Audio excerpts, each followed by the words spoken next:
શ્રી સ્વામિનારાયણ મહાપ્રભુ દ્વારા સ્વહસ્તે નિર્મિત 9 મંદિરોમાં 5મા મંદિરમાં રેવતી બળદેવજી હરિકૃષ્ણ મહારાજની પ્રાણ પ્રતિષ્ઠાને આગામી ફાગણ વદ આઠમના શુભ મંગલ દિવસે 200 વર્ષ પૂર્ણ થઈ રહ્યા છે। આ વિશેષ પ્રસંગને લઈ ધામમાં દ્વિશતાબ્દી પાટોત્સવની ભવ્ય ઉજવણીનું આયોજન કરવામાં આવ્યું છે।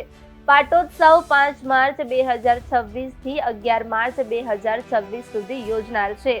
આ વિજય સ્તંભના સ્થાપન પ્રસંગે મોટા મહારાજ શ્રી પરમ પૂજ્ય તેજેન્દ્ર પ્રસાદજી મહારાજ શ્રીની આજ્ઞા અને આશીર્વાદ હેઠળ શ્રી નરનારાયણ દેવ પીઠાધિપતિ પરમ પૂજ્ય ધર્મધુરંધર 1008 આચાર્ય શ્રી કૌશલેન્દ્ર પ્રસાદજી મહારાજ શ્રી દ્વારા ભાવિ આચાર્ય પરમ પૂજ્ય 108 બ્રજેન્દ્ર પ્રસાદજી મહારાજ શ્રીની ઉપસ્થિતિમાં સ્થાપન કરવામાં આવ્યું। આ ઉપરાંત સ્વામિનારાયણ સંપ્રદાયના સાધુ સંતો, યજમાનો અને ગ્રામજનો પણ હાજર રહ્યા। ભાવિ આચાર્ય પરમ પૂજ્ય 108 બ્રજેન્દ્ર પ્રસાદજી મહારાજ શ્રીએ જણાવ્યું કે આ દ્વિશતાબ્દી મહોત્સવ સમાજમાં આધ્યાત્મિકતા અને સામાજિક એકતાનો પ્રગટ સંદેશ આપશે। આ પાટોત્સવ માત્ર ધાર્મિક કાર્યક્રમ નહીં, પરંતુ સ્વામિનારાયણ સંપ્રદાયની વર્ષો જૂની પરંપરા અને સંસ્કારોને ઉજાગર કરતો એક વિશેષ પર્વ રહેશે।